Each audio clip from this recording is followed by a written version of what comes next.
آج کل نفسیات کے جو مغربی لوگ جو اپنے آپ کو ماہر کہتے ہیں اور بہت زیادہ اس طرف گئے ہیں، یعنی انسان کی غیر ذمہ داری کی طرف، اور یہ بہت خطرناک چیز ہے۔ اس وجہ سے وہ لوگ تباہ ہوتے چلے جا رہے ہیں۔ جب یہ آپ نے قبول کیا کہ انسان اپنے افعال کا ذمہ دار نہیں ہے، تو پھر کسی اخلاقی اصولی پابندی تو نہیں رہتی۔ اس وجہ سے وہاں ایک گروہ ہے، حالانکہ عام انسان، کیونکہ اللہ تعالیٰ نے الہام کیا ہے تو ہر انسان کو اچھائی برائی کا کچھ نہ کچھ تصور ہوتا ہے، لیکن بعض پھر بھی سرپھرے ہوتے ہیں اور یہ کافی مؤثر ہوتے ہیں۔ خاص طور پر اس قسم کے لکھنے والے، بولنے والے زیادہ اس قسم کے لوگ ہوتے ہیں جو تو انہوں نے بالکل ہی اڑا دیا کہ اخلاقی اصول جو ہیں وہ محض انسان کے بنائے ہوئے ہیں اپنے فائدے کے لیے، اور اس کی کوئی اصل حقیقت نہیں ہے۔ پھر یہ ہے کہ نفسیاتی طریقے سے کہتے ہیں کہ وہ انسان کے جو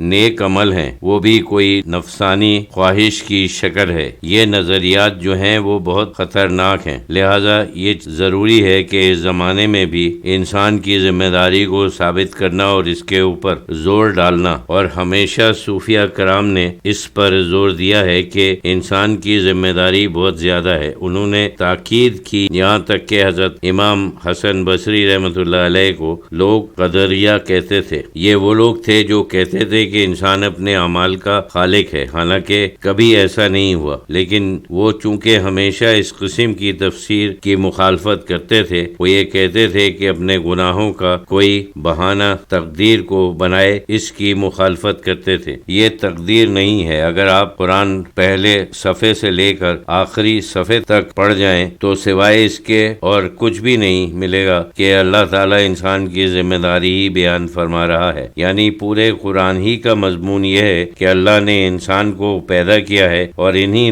دو زبانوں کو سمجھایا، جیسا اس آیت میں ہے، باقی اگر تم یہ کام کرو تو جنت میں جاؤ گے اور اگر وہ کام کرو تو جہنم میں جاؤ گے۔ پورے قرآن میں یہ مضمون ہے۔ اس وجہ سے بعض لوگ ان کے اوپر قدریہ ہونے کا الزام لگاتے ہیں، لیکن ان کا مقصد یہ نہیں تھا۔ مقصد یہ کہ جو اصلاحی کام کرے گا وہ یہی کہے گا کہ تم ذمہ داری محسوس کرو، تقدیر پر اپنی کوتاہیوں کا سہارا مت ڈھونڈو، وہ تو قسمت ہے، اپنی ذمہ داری کو محسوس کرو، یہ تو تمہاری چیز ہے۔ جو چیزیں کہ ہمارے اختیار سے باہر ہیں وہ تو یقینی طور پر یہ کہنا چاہیے کہ یہ مقدرات ہیں اور اللہ کی طرف سے ہیں، یہ تو ایمان کا جز ہے۔ بہت سی چیزیں مقدرات ہیں، اور جیسے تم فطرت کی بات کرو، فطرت بھی مقدر ہے۔ ہم نے اپنی فطرت کو تھوڑی پیدا کیا ہے، جو کچھ فطرت ہے وہ تو اللہ نے پیدا کی ہے، لیکن جہاں تک نیتیں اور ارادے اور عزائم ہیں وہ تو سب ہمارے اوپر ہیں، نہیں تو پھر یہ ہے کہ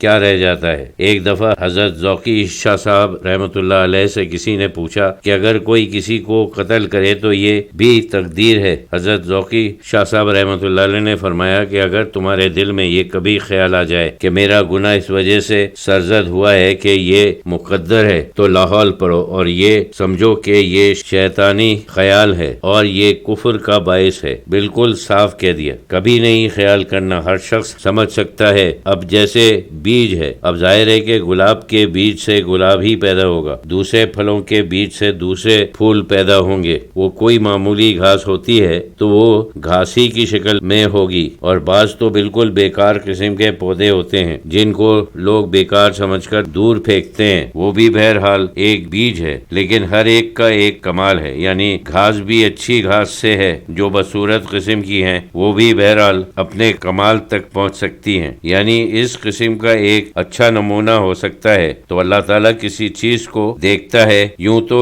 ہر ایک کی الگ فطرتیں ہیں، لیکن اگر اس نے اس کو بڑھایا اور ترقی دی تو لفظ قد افلح من زکاہا تو وہ اسی صورت میں ہے جس نے اس کو پاک کیا یا بڑھایا، چونکہ زکاہا کے دونوں معنی ہیں یہاں، یعنی پاک ہونا اور بڑھانا۔ جو اپنی فطرت کو نہیں سنوار سکتے وہ اس قسم کا ہے کہ جیسے وہ چیز بڑھی ہی نہیں، جیسے زمین ہی کے اندر دب کر رہ گئی۔ تو یہ ہے قد خواب من دساہا، چند لفظ ہیں اور اس میں سارا قرآن کا مفہوم ہے۔ انسان کو بہرحال اللہ کے ساتھ ایک قلبی تعلق پیدا کرنے کی کوشش کرنا چاہیے، بجائے اس کے کہ صوفی اور غیر صوفی میں یہی فرق ہوتا ہے کہ وہ عام صالحین اللہ تعالیٰ نے بھی بھی تو قرآن شریف میں یہ فرق رکھا ہے، صالحین، ابرار اور مقربین۔